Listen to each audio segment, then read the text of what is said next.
ராஜ கம்பீரர் ராஜ குலத்திலகர் பாண்டிய நயந்தரர்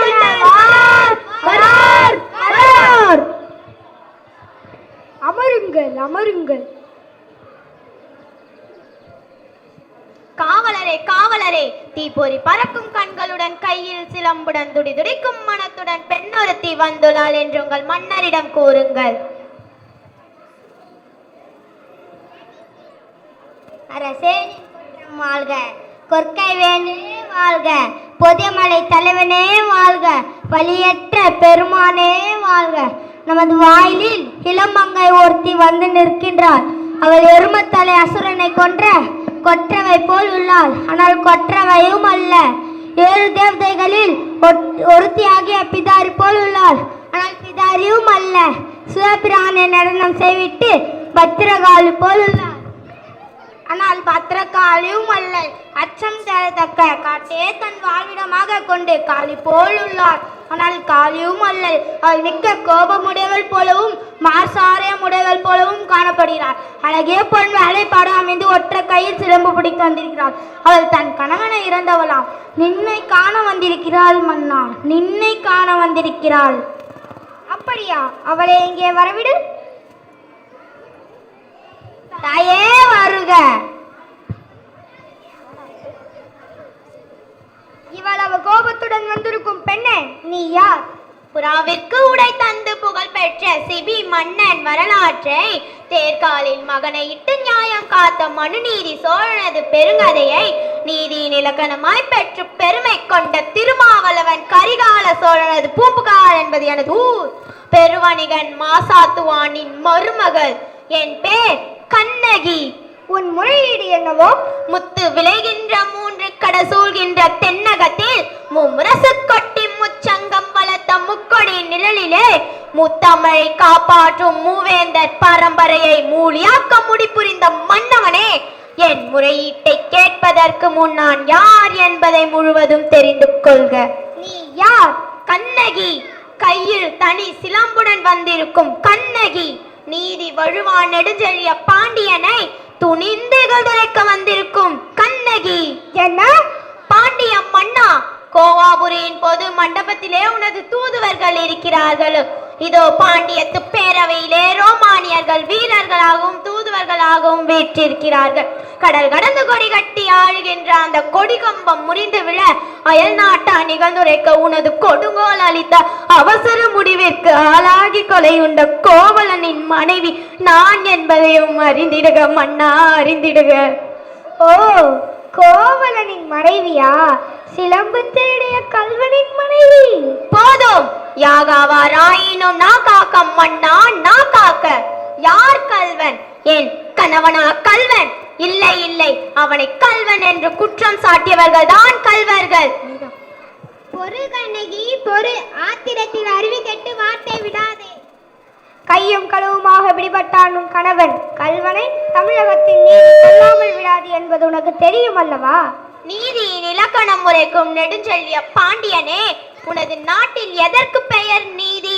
நல்லான் வகுத்த நீதி அல்ல அல்ல, வல்லான் வகுத்ததே இங்கு நீதி. அதனால் வணங்குகின்ற தெய்வத்தின் வாழ்வின் கரு உலத்தை சாவின் படுகுழியில் தள்ளி விட்டீர்களே. கொற்றவனே, எண்ணிப்பார். பொது மண்டபத்தில் விசாரிக்க வேண்டிய வழக்கு கோயில் மண்டபத்தோடு முடிவானே. ஏன் குற்றம் சாட்டப்பட்டவரின் மறுப்புகளுக்கு மதிப்பு தராமல் கொலைவாளியின் வேலை அவ்வளவு அவசரமாக முடிவானே. ஏன்? இதற்கு பெயரா நீதி? இதற்கு பெயரா நேர்மை? இதற்கு பெயரா அரசு?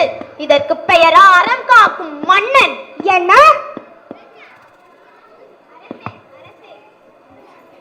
கண்ணகி, உன் கணவன் கையில் இருந்தது கோப்பரந்தேவியின் கால் சிலம்பு.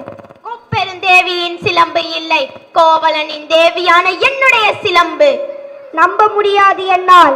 நீ யார் நம்புவதற்கு? உன்னை யார் நம்ப சொன்னார்கள்? உன் மீது வழக்குரைக்க வந்தவள் நான். குற்றவாளி நீ.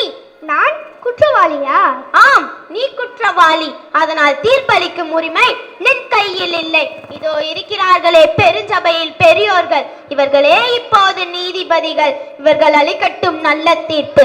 ஆன்றோரே அறிவுநிதி ஆட்பெரும் படை கொண்ட பாண்டிய மன்னன் என்பதற்காக நீதியின் பாதையை வளைக்காமல் ஆரிய படைகடத்தான் அவன் எல்லாம் புகழ் பெற்றார் என்ற திரையால் மறந்து விடாமல் தாய் மேல் ஆணையாக, தமிழ் மேல் ஆணையாக, தமிழகத்தின் மேல் ஆணையாக தீர்ப்பு கூறுங்கள், நல்ல தீர்ப்பு கூறுங்கள். பொறுமையுடன் வழக்கு என்ன என்பதை கூறு கண்ணகி, கூறு. கோப்பெருந்தேவியின் சிலம்பை கோவலன் திருடினான் என்பது குற்றச்சாட்டு, அதற்கு மரண தண்டனை. அதை ஆராயாமல் அளித்த தீர்ப்பு, அதற்கு மன்னன் பொறுப்பு. இது என் வழக்கு. உன் வழக்கிற்கு என்னமா ஆதாரம்? ஆதாரம் இதோ இச்சிலம்பு. இதற்கு இணையான மற்றொரு சிலம்புதான் என் மணவாளன் விற்க வந்தான். மா பாவிகள், அவரை கொன்று விட்டீர்கள். அப்படியானால் தேவி அணிந்திருக்கும் சிலம்பு?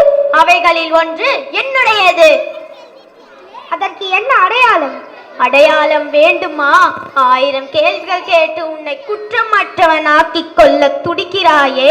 என் கணவரிடம் ஒரு கேள்வி நேருக்கு நேர் என் அத்தானிடம் கேட்டிருந்தால் நீதி வழுவான் நெடுஞ்செல்லிய பாண்டியன் என்ற பெயரும் உனக்கு கிடைத்திருக்குமே. என் அத்தானின் உயிரும் தங்கி இருக்குமே. தேவி அணிந்திருப்பதில் ஒரு சிலம்பு உன்னிடந்து மெய்ப்பித்து காட்டு.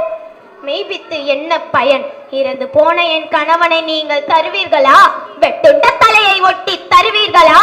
முடியாது உங்களால், முடியாது உங்களால்.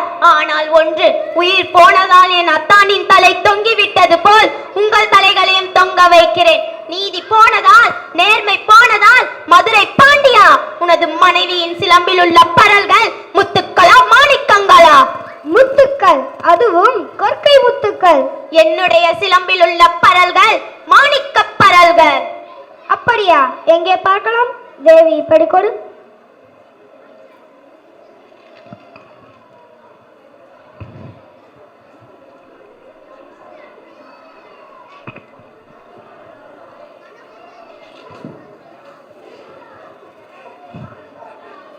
பார்த்தாயா முத்துக்களை?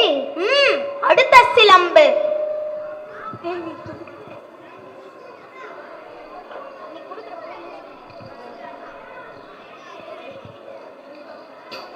மாணிக்கங்கள், மாணிக்கங்கள். மாணிக்கங்கள் அல்ல, ரத்த துளிகள். என் அத்தானின் ரத்த துளிகள். பாண்டியா, உனக்கு இன்னும் சந்தேகம் இருந்தால் இதோ இச்சிலம்பையும் பா. மாணிக்கங்கள், மாணிக்கங்கள். அமைச்சர்களே, அறம் பெரும் சான்றோர்களே, இதற்கென்ன பதில்? தலை தொங்கி விட்டதா? நீதி கவிழ்ந்து விட்டதா? பாண்டிய மன்னனின் அறம் திறம் மரம் அத்தனையும் மண்ணோடு மண்ணாகி அழிந்து விட்டதா? ஐயையோ, ஏன் இந்த வாட்டம்? தமிழகம் சிரிக்கிறது பாண்டியா நீ தலை குனிந்து நிற்பதை பார்த்து. தமிழ்நாட்டு மறைநூல் கேலி செய்கிறது பாண்டியா உனது நீதி வளைத்த செய்திகளை கேட்டு. ஆணை சேனை 1000 எதிர்த்து வந்தாலும் மண்ணாது படை நடத்தும் உன் வீரம் எங்கே? கம்பீரம் எங்கே? வெற்றி திருப்பாதை எங்கே? எங்கே? எங்கே? மன்னா, மாசு படாரமும் உன் மாநிலம் புரிந்த உனக்கு மகுடம் செங்கோல் எதற்காக? மாபாதம் புரிந்த உனக்கு மகுடம் எதற்காக? வேந்தர் குலத்தில் இளவு கற்பிக்க வந்த வெக்கற்ற கடை எதற்காக?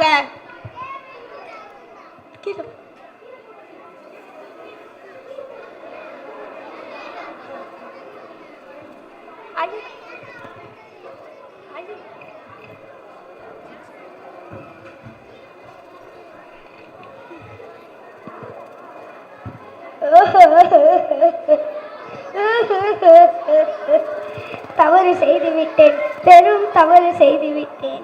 அழு, அழு. என்னை காலமெல்லாம் அழ வைத்த அரசனே, என் காதலனை, என் கண்ணாளனை, என் கண் குறைத்த மணவாளனை துடிக்க துடிக்க கொன்றுவிட்ட பாவி, அழு, அழு, நன்றாக அழு. கண்ணகி, உன் கணவன் கல்வன் அல்ல.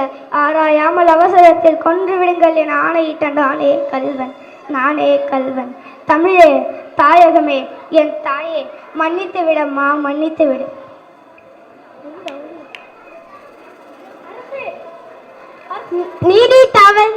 நீதி தவறியதால் வளர்ந்த செங்கோலே, உங்களது உயிரையே கொடுத்து விட்டு நிமிர்த்தி விட்டீர்களே மன்னா, நிமிர்த்தி விட்டு.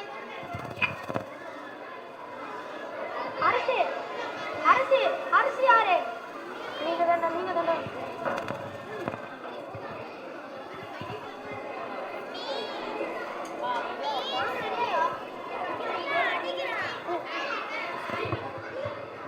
என்ன மதுரையே சாய்ந்து விட்டதா? மன்னா மன்னா அரசியாரே, எங்கள் அனைவரையும் மன்னித்து விடு தாயே.